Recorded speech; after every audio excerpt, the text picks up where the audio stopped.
All right, so it's a good time for question. This will be our last question and answer session. So if you have questions from either of the previous sessions with Brett's talking about the stand establishment, or then Pete's discussion of the demonstration sites, or of anything that you just saw here, we'll call Pete out. He asked us for like 1 or 2 slides, and then he took 60. Yeah, but only 2 people. So, any questions from any of it? I know we all had lunch. The room's a little dark. People are tired.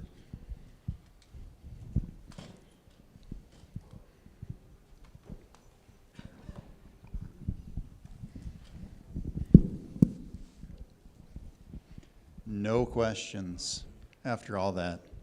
You have a question?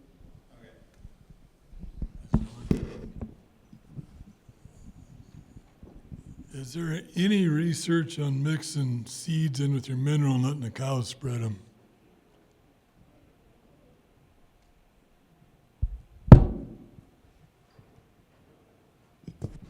I'm not aware. Cody, are you aware of any? Were you actually mixing into mineral?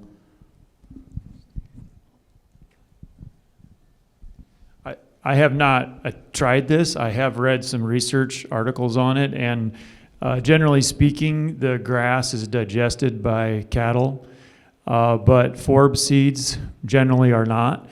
I think there's probably the devil in the details. Specific species may be more susceptible to being digested or not. Switchgrass may be less digestible than a lot of other native grass species. But generally speaking, most of the grass will be killed, most of the forbs will not, is my understanding. So Matt Stoltenberg shared with me that if you put red clover in the mineral. Yeah, I've heard of doing it with legumes like that, alfalfa. I've read of people doing it. You talked about research. I haven't necessarily seen research, but I've heard of people doing it and seeing stuff show up. Yeah, anecdotally, Rick Smith over in Hamlin County did it and kind of paid the price on. He grazed alfalfa that had gone to seed, and thinking, it might not be such a bad thing to let a few seeds pass through. And he basically ended up with alfalfa across a majority of his native stuff, and he hadn't really wanted that. Or I've heard the same with Jared Namkin over there in Hamlin County again with. His Sicer milk vetch, that stuff grows so prolifically that when they graze it, it's theory. I don't know if he could prove it, but man, that stuff just marched across his native pasture. So it goes back to what Owen was saying earlier. If you're going to do something like that, make sure whatever your trial is, make sure you can live with the results. If it's a non-native, you might end up with something you didn't want. So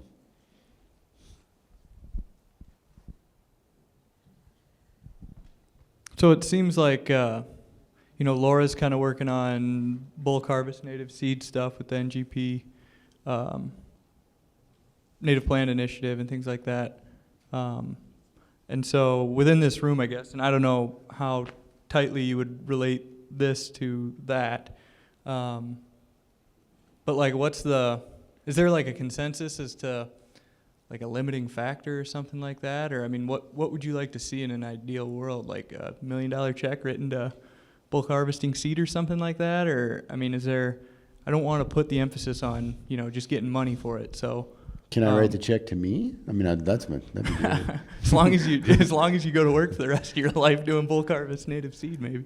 Well, I'll be honest with you. It's a little bit of a twist in your question, but I would like to see as much resources as possible go into the long-term protection of our native grasslands through easements or whatever, voluntary easements. But we gotta keep the green side up first and foremost. All this restoration stuff is super important, but it's a piece of the puzzle. So if I could wave my magic wand on restoration, where would we put our money? That's a good question. I'd like to develop this. Here's my dream. I would love for us to have a system where a Charlie Totten or a Don Butzer or a Wade or any of you other landowners in the room would have an option when we come to you and say, hey, you know what, maybe you should think about maybe resting and burning that and trying to get your plant community restructured, or, you know, whatever we promote. Oftentimes it's like, but it's gonna, you know, it's gonna cost you a little bit out of pocket, either loss of opportunity. It shouldn't usually cost too much direct cost, but opportunity cost matters, right? And if you take away a grazing opportunity, you're limiting income. I would love to be able to follow that up and say, if you do this well and do it right, there might be a seed market for you in that in that native prairie. I think that's always been my dream, is to really develop that opportunity to move that native prairie seed around in a way that's profitable to the landowners. Because what a cool thing if you could mix up your management, rest, rotate, and then still get another crop, you might say, from the areas that you're rest rotating. It's just something that I think would be pretty cool. I think one of the things you've talked about, Pete, and what I've taken away from it is most of the seed that you buy from a seed warehouse is grown in plots, in monocultures, right? And so they're growing it specifically for sale, which is, it's part of the seed business. But if you were to put together a nice, you know, Owen talked about 50 to 70 seed blend, and you're probably in that $200 an acre-ish range. If a private landowner that has some nice, healthy native prairie, that's why I pulled this picture up, on that you could easily come up with 100 species. If I could make $100 an acre to bulk harvest that seed in 1-for-1 acre, turn around and sell it into a program, that's pretty good money, and that's another outlet for our native prairies. I think that's the big, like the vision of creating another economic outlet for promoting conservation, promoting keeping native prairie on the land, whether it's conservation or anything else. It's this big vision of how do we make sure that native prairie remains a viable option for landowners. Well said. Perfect. Do you have any additional thoughts as to what's holding us back from moving forward on that? Yeah. So, yeah, the initial thought, what's holding us back is that we're not courageous enough to do it. If you look at the programs that are out there, we've talked about this over the last week. No, this is, I'm not trying to oversimplify. It's not like it's super simple, but it is. It's a little complex. There's no guarantee on the crop, right? There's no guarantee it's going to happen. But if you're doing it anyway, it's kind of gravy. So there's that. The reality of bulk harvesting, there's probably not a landowner in this room that's equipped to actually do it to any great degree. So what's holding us back, I think, is development of the industry. I do think actually it isn't going to be a mom and pop shop type of thing. You're not going to invest in that level of equipment. I would never look at Courtney and Charlie and say, hey, you know what, you got this opportunity, let's get you a $100,000 combine, right? So there's got to be a middleman. I think the middleman could potentially be the NGOs. You know, can we work our Pheasants Forever and our Ducks Unlimiteds, et cetera, the kind of the hook and bullet NGOs into an opportunity for say a cost share. You know, Charlie, Ducks Unlimited is going to come out and harvest, and they're going to split the profits, right? They're going to cover their costs first. Whatever's on the back end on the sale gets split with the landowner, something like that. I don't think the Millborn Seeds and others and the growers that are the current harvesters. There are certain seed houses that are running bulk harvests. There's others that are just growing it. So this has to be explored across all players. But I do think if everybody would approach it from an everybody wins kind of mentality, there's some meat on the bone here. The final thing then is, when we first started this conversation, we didn't have Grassland CRP. This stuff qualifies easy for Grassland CRP, right?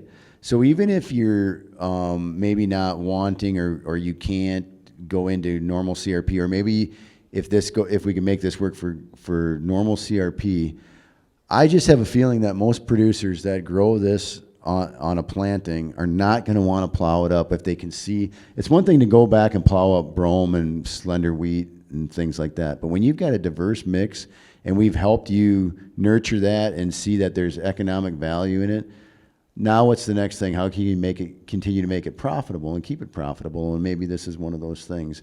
So even if you don't harvest from it, you could then enroll it in the Grassland CRP perhaps, because it's going to meet all those check boxes as well.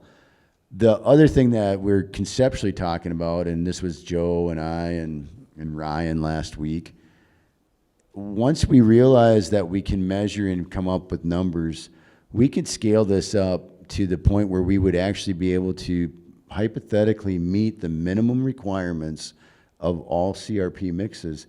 Now, you may be way overseeding the bulk to get there, but you could bulk up and meet the minimum requirements and be fine with a CRP program. Jay Herman was in on those conversations as well. There's nothing in the rules saying that you cannot do this, but nobody ever really does it. And I would welcome, I'm not trying to come off as authority. I'm sharing the idea. Others might know a lot more about the nuances than even I'm presenting here. So I would love to hear agreement, disagreement, whatever on the concept. But I think it can be done.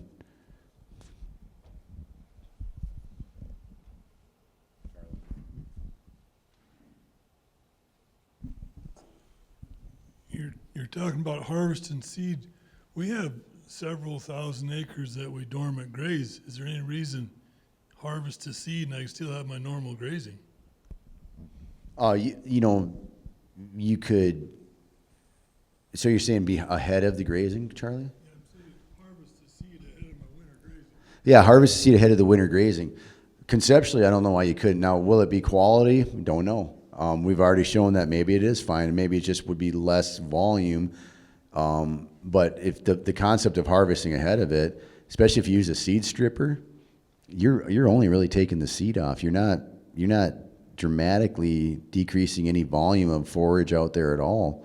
So, you could try it. But the thing is, so now you do it, and let's say you got 2,000 pounds of bulk. Where do you go with it? If you have a place for it on your own property, I think that could easily be justified. If you're trying to sell it, then you've got to make sure that there's got to be a buyer out there that knows that they can put it to good use. Which first thing there is seed testing and things, but I don't know what kickstarts this idea. I'd love to say that it'd be awesome to be able to do this off GF&P or Game Fish and Parks or Nature Conservancy property. I would say that we're a ways out from that. Maybe, I don't know. I mean, Kyle, I'm looking at you. You harvested and sold milkweed. It was obviously sorted. It was pure source stuff, so you could do that. Could you sell native seed for your program development?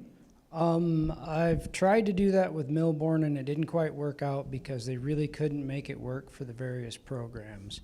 If you are harvesting single species, you can make it work with the seed dealers. It is possible. So you do something and all of a sudden you have a huge flush of milkweed or rose, or you have a solid stand of big blue stem. They would be very interested in that. To give you an example of what we did one time in Dual County, Kraus, big operators up there, they have a pasture right next to one of our pieces of property that they use for their calving pasture. And then as soon as they pull off that, late July, it is just gorgeous. And they've allowed us to harvest off it. And then we just turn around and change that out for grazing on us. So not quite the same thing. Did you test that seed at all for viability? Because that would have not used any fire on Krause's calving pasture, obviously, right? Yeah, no. Any idea what the viability was? No clue. But so Charlie, going back to Charlie's example, so what would be the outlet for that seed if they did that? And then I think Game Fish and Parks private lands programs, that's kind of an easy out, or DU or Pheasants Forever, where you might have a producer or a project that is not, they don't want to be tied up in a program necessarily, but they might agree to 10 years of keeping it in grass, or may agree to a walk-in area, and it won't be necessarily a 60 species pristine mix, but it might be exactly what they're asking for at the time, and could we do that? Is that a potential? Because then we don't even have to go through the seed industry per se necessarily.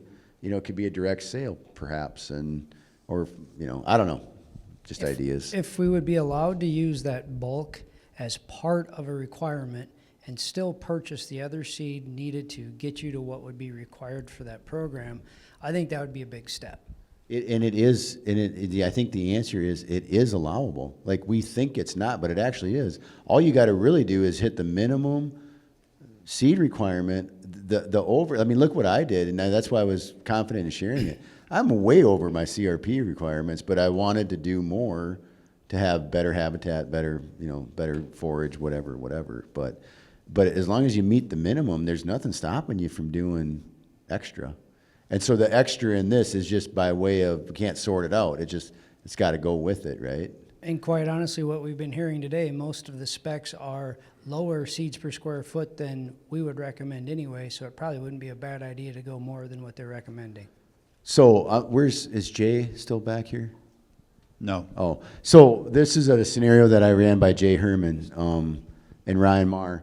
So we talked about CP2, which is pretty much the lowest CRP requirement mix. Like, you can get away with maybe 1, maybe 2 species of native grasses. And let's just use a number. Let's say you're trying to shoot for 40 seeds per square foot of big blue stem and Indian grass, right? Well, the 40 seeds per square foot would be the minimum requirement, and the project might call out big blue stem and Indian grass, right? But you could actually use big blue, Indian, side oats, little blue, blue grama, all those things in your bulk mix and test it. And if you could get to 40 seeds per square foot with pure live seed, you're golden. That's where the opportunity in the native mix probably comes in. And I think it's a cool idea. I don't know if it's ever going to work, but I think it could work. I think it could.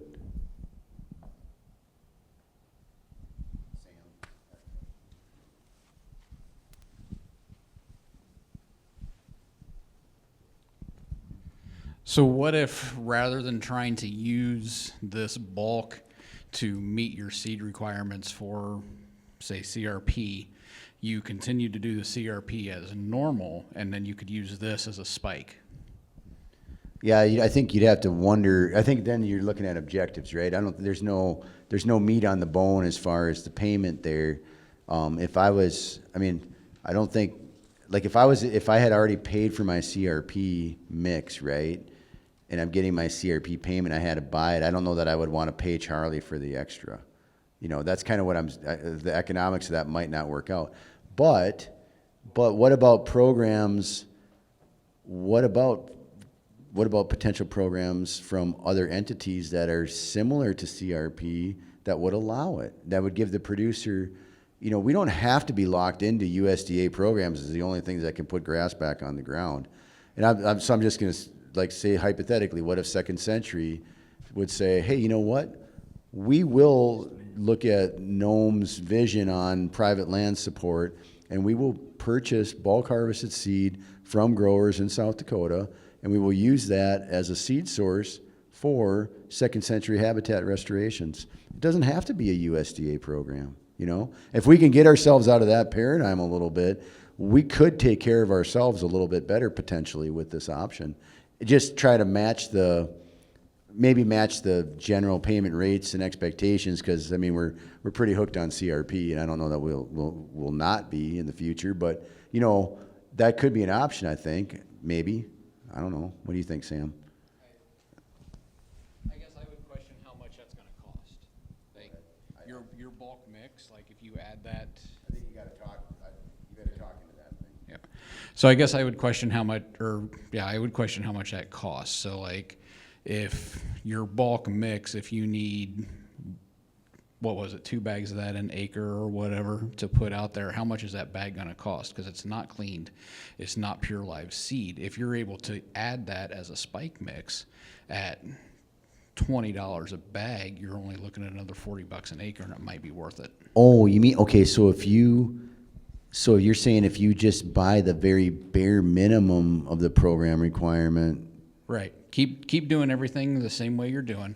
Get all of your requirements met with that, exactly what you're doing now, and then use this as a cheap add-on to get you up into that 60, 70 seeds per square foot range. Okay, so I think the only way that works logically is if instead of spending the 200 originally, you can get that down to like a $40 or $50 bill, right? From what you're actually buying from, because if you're buying, if you still have to buy, I think I'm hearing you, but I think that the magic thing is going to have to be, you have to have a significantly lower bill when you on the purchase seed, right? Is that what you're saying? Because if you're just going to do it as a spike, then you're buying additional, and then your cost per acre is still going up. Right, but I mean, I guess where I'm at, like a lot of our seed mixes are very, very basic because there's so much saline. But I mean, like there are pockets of good soil out mixed in that where stuff like this would grow, but it's never given the opportunity.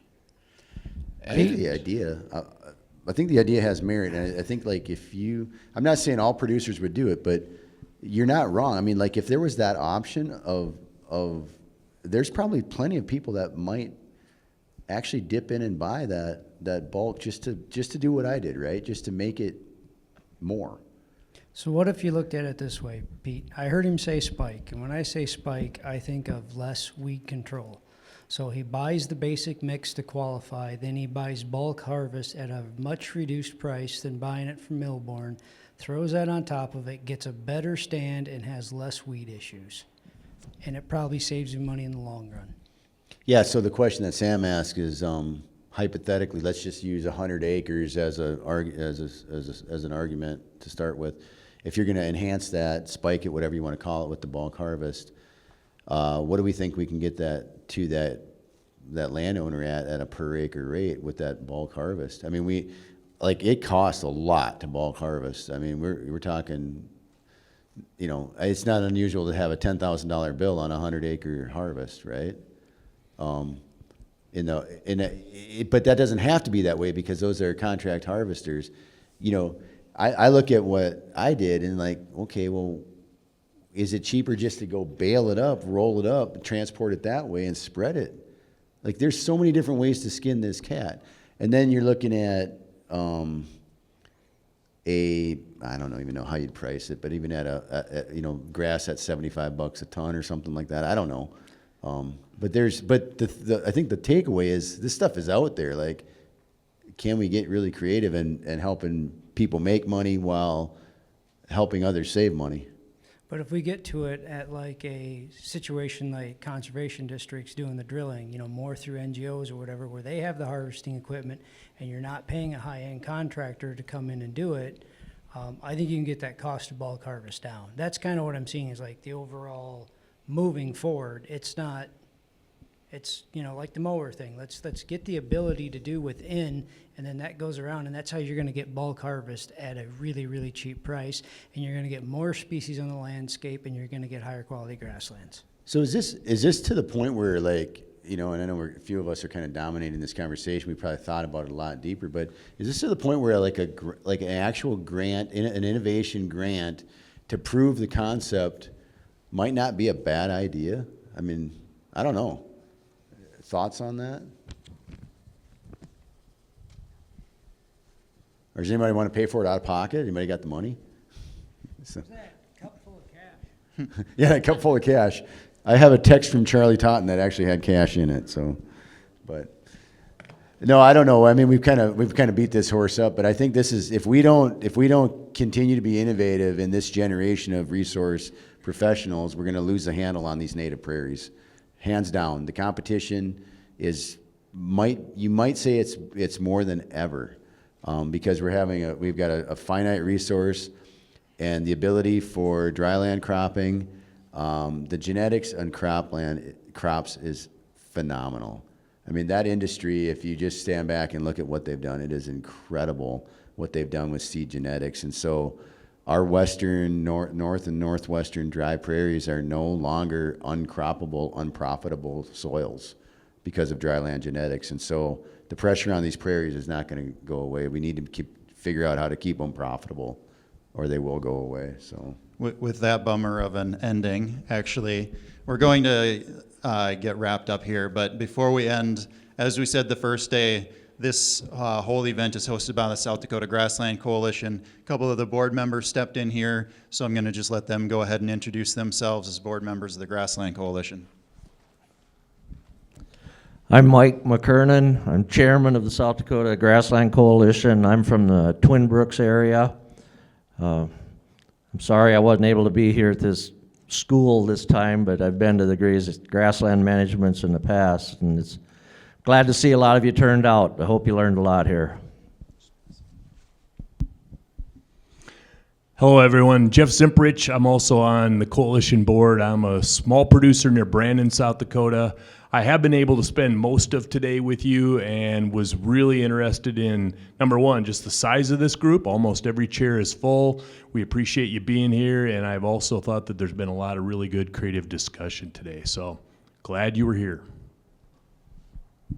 All right, and with that, I don't think there's any other board members. I haven't seen them in yet. Okay, we're going to go ahead and wrap up. So again, want to thank the sponsors. One of the things we've kind of gone through the whole process here of grassland restoration, from site preparation, planning your project, through seeding to earlier maintenance. And one of the things that Brett touched on was this future management. And as you're thinking about managing grasslands, these restorations out in the future, that's a really good time to think about things like prescribed fire and grazing. So we have the South Dakota Grassland Coalition hosts a grazing school, 3 of them actually every year. One's here in Chamberlain, one's actually held up at Mike's Place in eastern South Dakota, and then we have one out west near Wall. And so that would be definitely something for you to consider if you haven't been to one yet. We've also been hosting these prescribed fire classes in schools for those that are interested in participating in that. And I would guess that that information is going to be coming out pretty soon, because those are typically held in the springtime. I know we've got a meeting. Joe stepped out, but there's a meeting to put that together. So unless someone else has something to cover, look for information for the bus tours to visit some of these sites that Pete introduced. And really appreciate you spending the last couple of days with us. It's been a great event. And let's give a round of applause to all of our speakers.